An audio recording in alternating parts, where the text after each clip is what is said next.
Assalamu алейкум, менің көрүүчүлөрүм, туугандарым, манайыштар, Талас обласы, Манас району тургундары. Сіздер көрүп тургандай ушул участок сатыкка чыгып атат. Бул участок негизи сонун жерге жайгашкан. Покровкадагы бул парктын токою, парк. Бул жак болсо лицей. Лицей ушул жерде туугандар. Анан общий аянты 30 сотик. Мындай болсо 100 метр, мындай 35 метр болот, мындай 100 метр. Ошондо 35-30 экен да.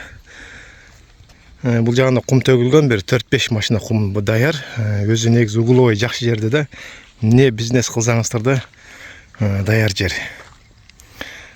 Бул жерлердин баары уже занят болуп бүттү. Мына ушул акыркы жер калыптыр. Ушул жерди алып калсаңыздар колдон чыгарбай. Болор баазы ошо миллион сом сурап атат. Телефон номери экранда, анын баазын келишсеңиздер болот. Буну эми бул көчөнү дагы билбей аткандар болсо, бул Чойбеков көчөсү болуп калат.